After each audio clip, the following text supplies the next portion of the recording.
Hello, welcome to O.I.W Inc. If you are new here, please come right in. I think I have to hold my head while I start this one.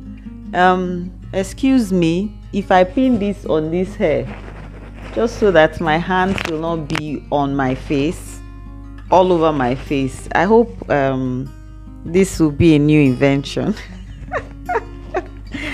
Welcome to, oh god, I've messed it up. So yeah, welcome to O.I.W Inc.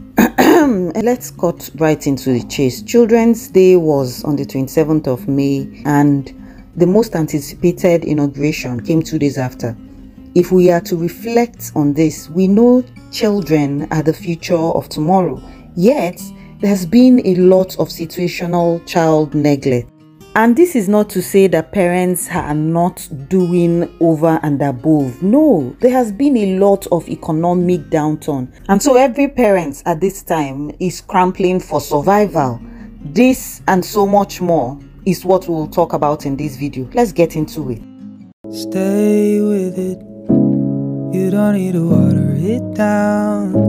Your daughter! Where was the girl? Don't talk to me. Who is the girl? Take me to police station. A child was badly injured in this story. I may not play it in full, but if you have followed the story, you will agree with me that there are so many things happening, scary things happening at this time. And so for every parent, this is the reason you should be much more aware, much more intentional. Hey, my people, and I say this so that nobody will use your child as litmus paper. We know children love to emulate. Just look at this cute boy. You see this boy right here, you cannot tell him anything. He is following his leader as he sees it. And then to quickly remember the story of the 8-year-old boy who helped his mother deliver at home. The boy was following instruction. At some point in the story, he narrates how the mother asked him to call 911 first. Adults have influence on children. Remember all the Nigerian young inventors that we have seen on our screens here and there. We celebrate them for a minute and then it all dies down. It is important for us to remember that many of these skills, our culture, our values, our belief systems, everything you see on this screen that these little ones are displaying, they are passed down from generation to generation by them watching, observing, practicing, and then one day they perfect. We have heard 1,000,001 stories of how a lot of our stars that we celebrate today started out their own personal trainings from childhood. We recount the stories of Mary Onyale, Serena Williams. I can go on and on. The point is, why do we forget that it starts from somewhere? No, we are not comparing, but permit me to use Beyonce's first child, Blue Ivy, as an example. Not too long ago, we all cheered her up for coming on stage to perform with her mother. This is what they have trained her into. If you take a clear look at it, you will know that someone is painstakingly chaperoning this child into what she has desired to be in future. Why are we acting like we can't do the same for our own children? When a child is giving birth to, their brains can be likened to a clean, clear slate. That's the tabula rasa, meaning the molding can start at this point. The grooming, the training, the chaperoning. You can now inculcate those values, skills, beliefs. Start out early to hold your own by the hand. The same way we watched, we followed and gained from people who did these things while we grew. Since we are referencing Blue Ivy, look at her raising her hand on the grounds of an auction bidding for a Lauren Schwartz diamond earrings. Her parents are already beginning to show her, oh mona, this way they do these things, so this is how it is, this is how we go about it. Teaching her that confidence. She is learning, she is practicing, she is gaining support. You can see her grandmother on stage cheering her on and all of that. And even though we categorize them as filthy rich, high up there, but so is the love we have for our own offspring. if we move this love to spur us aright, this is the time to also start to push our own, to do that which we have targeted together for them to be. There is no time to leave anything on the table. The economic situation is not making things as pleasant as, there is no time to say, okay, after this, we do this. This is the time to target it and head to it. It might not be as easy as, but at least we are targeting something. In case you are in doubt, every parent who wants to ride out on the same dream for their child can do so intentionally. It was end of day for students at Carter Middle School in Warren, Michigan. But for those on bus 46 that April afternoon, it was the beginning of an unforgettable ordeal. All of a sudden, a 7th grader in Nigeria is in primary 6, but look at this boy springing into action, saving lives at the same time. 7th grader Dylan Reeves had grabbed the steering wheel. Soon after, police called the boy's father and stepmother, Steve and Iretta. Are you the parent of Dylan Reeves? And I said, yes. And I go, what do you do? And he goes, no, this is a good phone call. Your son's a hero. He stopped the bus. Stopped the bus? what? What?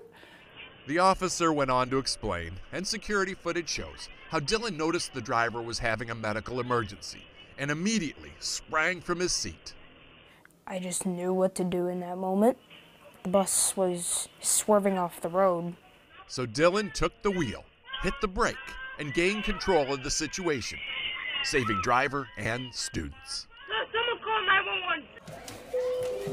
A true hero, no doubt. But we still had a question. Why didn't anyone else notice what was happening? Well, turns out, had my AirPods in. Virtually every kid I was looking at my phone. was on a device. I was on my phone playing a little game.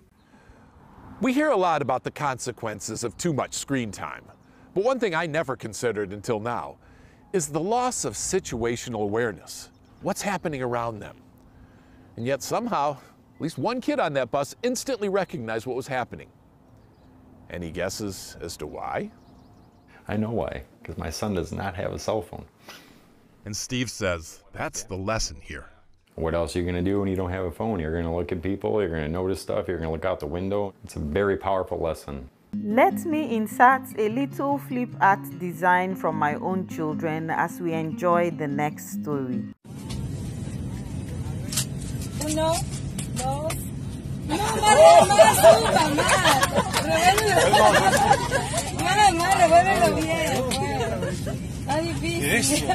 This little adorable boy is wowing everybody on this train ride with how fast he is with fixing up a Rubik cube.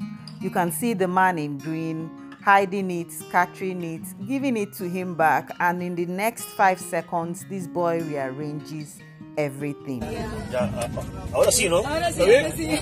Just watch his hands. Look at him go very fast. We know rearranging a Rubik cube is not easy, even though there is a verified mathematics behind this. There's a formula for this. But how many of us have our brains settled enough to know the amount of skill this boy is showing off right now? Bravo, bravo.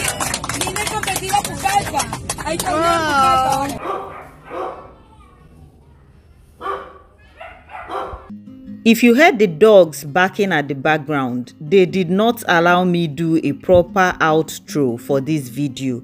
Let me finally end on this note. What you're seeing now is a recount of what I did on Children's Day. As someone who is very passionate when it comes to children, I know a lot of us are too. My point for making this video is, even as we've celebrated the Children's Day, we also have to have it in mind that as we rally round for the celebrations and all of that, let us also not neglect the most important thing these children need. Talk about proper behavioral grooming, talk about chaperoning, talk about inculcating in them core values that will help them survive anywhere at all in this world. Talk about training them, giving them those skills that they need You know, those values that will quicken their intuition when need be, values and core skills for survival.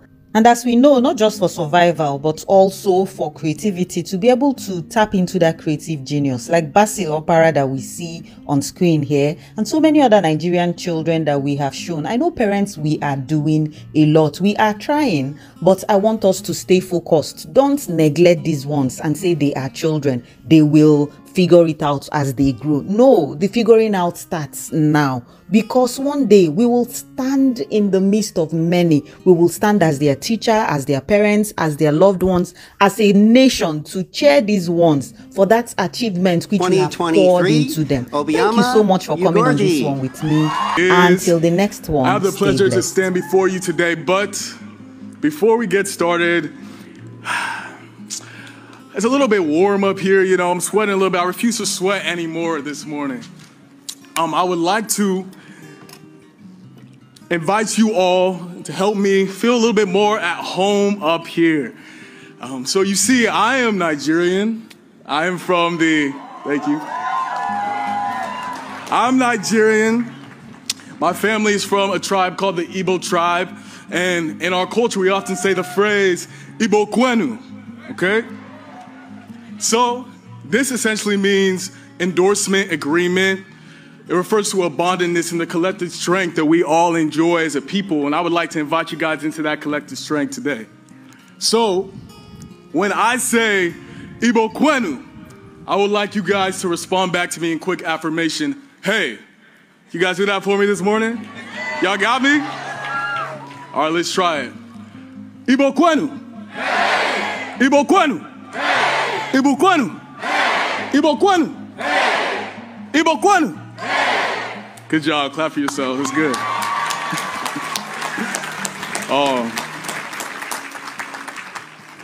What a good morning this is. I am beyond honored to have the opportunity to represent my peers, close friends, and family members on this stage today. I wish it were possible for me to invite each and every one of you up here to embrace the deep glory that we have all worked towards. Faculty that has dedicated their lives to enriching our minds while remaining committed to the Jesuit values that this institution holds dear. Facility workers that have worked tirelessly to make sure that this campus is a beautiful and safe environment for us to learn. Staff that has regarded student interest as the highest priority. Today, we thank and honor you. As we have chased our dreams on this campus, we have kept goals and individuals at the forefront of our minds. Mom and Dad,